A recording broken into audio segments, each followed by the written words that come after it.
श्वेता जी, आपका बहुत-बहुत स्वागत है इंडिया स्पीक्स डेली पर।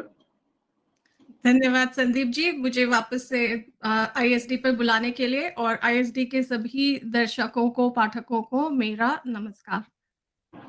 जनता की बड़ी मतलब आप अगर देखेंगे कि व्हाट्सएप और टेलीग्राम श्वेता जी को बुलाइए, लोग अब आपसे एक आशा रखने लगे हैं, एक बड़ा दबाव, एक बड़ी ज़िम्मेदारी आप पे जो है, वो भगवान भेज रहे हैं और आपने जो भविष्यवाणी की थी, वो भविष्यवाणियाँ सटीक होती जा रही है। दुनिया एक विनाश के ओर बढ़ रहा है, तीसरे विश्व युद्ध की तरफ बढ़ चुका है। पूरी दुनिया 2 ध्रुवीय लगभग हो चुकी है, इज़राइल के साथ अमेरिका गया, पूरा यूरोप गया है, इधर ईरान आ गया है। यूएई अभी इज़राइल के पक्ष में है, लेकिन सऊदी अरब जो है उस तरफ जाता हुआ दिख रहा है। तो स्थिति बड़ी भयावह हो रही है। इस भयावह स्थिति की आपने बिल्कुल अपने ज्योतिषीय दृष्टिकोण में इसको देखा था। अब आप इसको किस रूप में देख रहे हैं? ये अक्टूबर कितना विकराल होने जा रहा है? जी संदीप जी, ये बहुत ही दुखद है जो घटनाएँ हम देख रहे हैं अक्टूबर के महीने में। तो अगर हम साधारण भाषा में अगर इसको समझना चाहें तो जैसे कोई-कोई हमारा दिन होता है जिस दिन कुछ भी ठीक नहीं होता, सब कुछ खराब गड़बड़ होता जाता है, गलत होता है। हम सोचते हैं ये ऐसा हमारे साथ क्यों हो रहा है? वो दिन ही वैसा होता है कुछ। तो ये जो अक्टूबर का महीना है ये वैसा कुछ दिन है। यहाँ से शुरुआत हो रही है।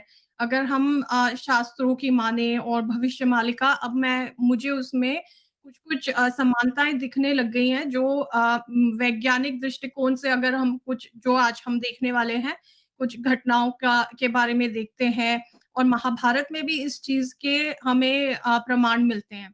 तो वैसी कुछ परिस्थितियाँ बनती जा रही हैं जो महाभारत के समय बनी थी जैसे श्री वेदव्यास महर्षि वेदव्यास जी ने बताई थी और भविष्यमालिका भी जो जो भविष्य को लेकर बता रही है। महाभारत हमारे पूर्व में हो चुका है, हमारा इतिहास है।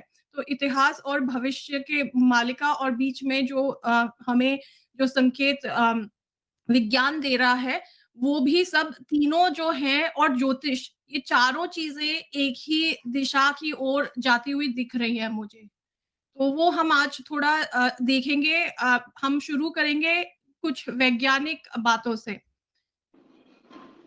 मैं आप लोगों को बताऊँ श्वेता जी साइंस की स्टूडेंट हैं, इंजीनियर हैं, बाहर विदेश में वर्क कर रही हैं, इंजीनियर हैं और 2-2 डिग्रियाँ हैं साइंस की। तो इसलिए कोई भी जो सोचता हो कि वो सिर्फ़ पुरातन हमारे ज्ञान की बात कर रही है, वो आधुनिक विज्ञान को पुरातन ज्ञान के साथ मिलाकर और इसलिए उनकी भविष्यवाणी इतनी सटीक बैठ रही है। तो श्वेता जी, आप जो दिखाना चाह रही हैं बिल्कुल वो दिखाएँ कि वैज्ञानिक तरीके से भी और हमारे शास्त्र और ज्योतिष जो कह रहे हैं उस तरीके से भी, कि स्थिति क्या बनती जा रही है। जी, संदीप जी, अब हम चलते हैं। मैंने एक पावर पॉइंट स्लाइड बनाई है। आपको दिख रही हो तो बताइए, फिर शुरू करते हैं अपन। जी, जी, दिख रही है। जी, तो आज हम बात करने वाले हैं दक्षिण अटलांटिक विसंगति जिसको इंग्लिश में बोलते हैं south Atlantic anomaly. Solar flare जिसको हिंदी में हम समझ सकते हैं सौर ज्वाला पिंड। और भविष्यमालिका की भविष्यवाणियाँ और ज्योतिष से हमें ये क्या दिखता है। तो हम इन चारों के बारे में देखते हैं जो मैंने थोड़ा बहुत रिसर्च किया है, वो मैं आपके साथ में साझा करना चाहती हूँ। जी, जी। हम चलते हैं, समझते हैं साउथ अटलांटिक एनोमली दक्षिण अटलांटिक विसंगति क्या क्या चीज़ है। तो हम इस फ़ोटो पे बाद में आते हैं। पहले हम समझते हैं कि ये क्या चीज़ है। दक्षिण अटलांटिक विसंगति वो है कि दक्षिण अमेरिका के ऊपर पृथ्वी के चुंबकीय क्षेत्र में एक कमज़ोर स्थान विकसित हो रहा है, जिसे दक्षिण अटलांटिक विसंगति कहा जाता है। यह अनूठा क्षेत्र दशकों से विस्तारित हो रहा है। वैज्ञानिकों का मानना है कि यह 2 अलग-अलग क्षेत्रों में अलग होना शुरू हो गया है। अम, और पृथ्वी का कोर अंदर लगभग 1800 मील की दूरी पर गतिशील प्रक्रियाएँ और पृथ्वी का तरल लोह बाहरी कोर लगातार विद्युत की धाराएँ उत्पन्न करता रहता है। तो इससे जो पृथ्वी का भूचुम्बकीय क्षेत्र बनता है। तो इसको अब हम यहाँ पे देखते हैं, इस पिक्चर में देखते हैं कि जो जिस क्षेत्र की बात हो रही है, वो ये क्षेत्र है। यहाँ पे चुंबकीय क्षेत्र जो है वो यहाँ पे दक्षिण अटलांटिक विसंगति हो रही है।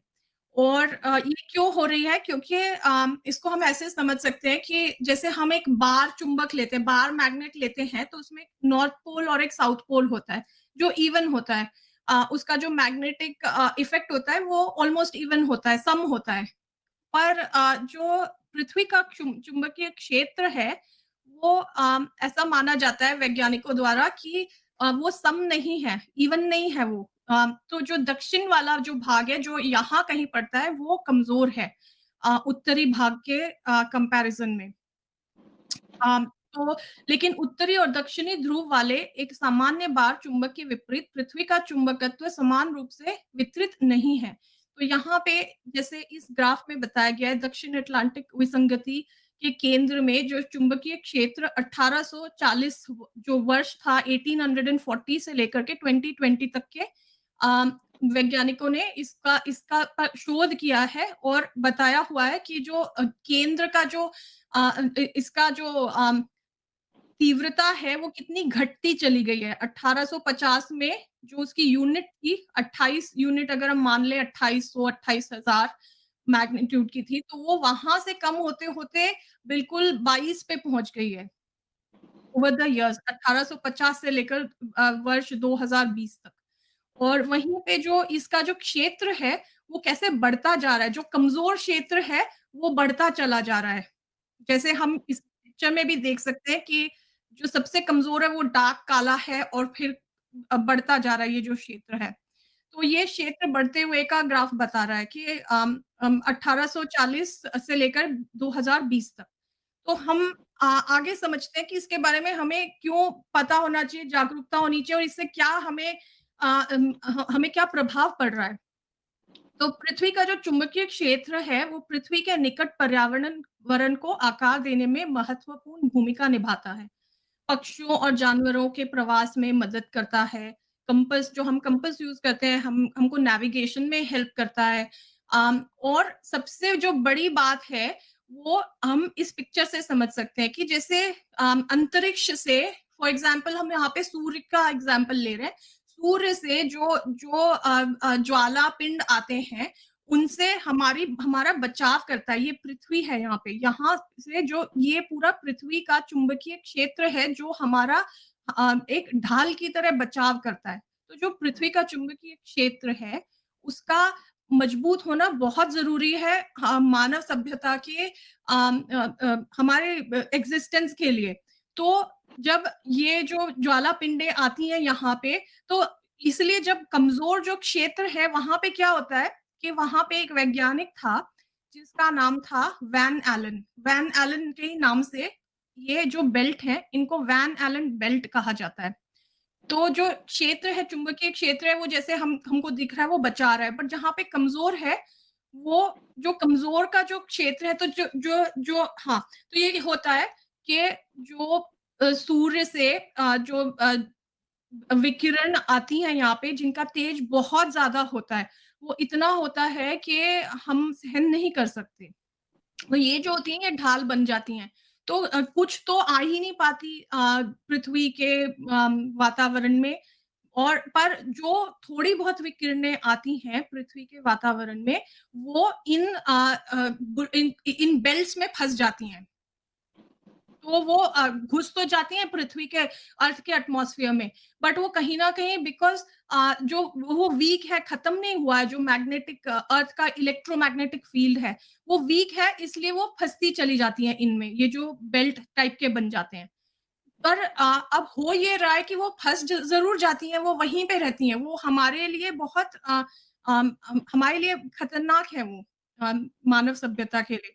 तो हो ये रहा है कि ये जो बेल्ट है यहाँ पे कमज़ोर होता जा रहा है। तो उससे ये होता है कि जो हमारा सुरक्षा बेल्ट है, हम वैन एलन जो ये बेल्ट है, इसको हम सुरक्षा कवच की तरह समझ सकते हैं।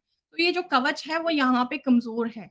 वो कमज़ोर है तो उससे क्या हो रहा है कि जो रेडिएशन है वो बहुत ज़्यादा मात्रा में तीव्रता से यहाँ पे आ रहा है। तो उससे काफ़ी पृथ्वी को काफ़ी नुकसान हो रहा है। और उसके एक नुकसान मैंने कुछ समय पहले जैसे अभी रिसेंट में शेयर किया था कि जैसे यहाँ पे 100 डॉल्फिन, ये एक सीएनएन की न्यूज़ है, 1 अक्टूबर की न्यूज़ है। 100 से ज़्यादा डॉल्फिनों की मृत्यु हो गई अमेज़न के पानी में। अमेज़न वही है, दक्षिण अटलांटिक के उसी क्षेत्र में आता है, क्योंकि जो पानी का तापमान था वो बहुत बढ़ गया था। मतलब इतनी तीव्रता से आ रही है और वहाँ पे इतनी गर्मी हो रही है। इसके इसलिए हमें इस चीज़ के बारे में जागरूकता होनी चाहिए, क्योंकि इसके कारण और भी बहुत चीज़ें हो रही हैं। जैसे नासा भी इस चीज़ पे रिसर्च कर रहा है, ये फ़ोटो में बताया गया है कि जहाँ पे ये दक्षिण अटलांटिक विसंगति के बारे में ही कंट्रोल रूम में वो कर रहे हैं। तो इससे क्या होता है? तो ये तो हो गया ये मैकेनिज़्म कि ये क्या हो रहा है। आई होप आपको समझ में आया होगा।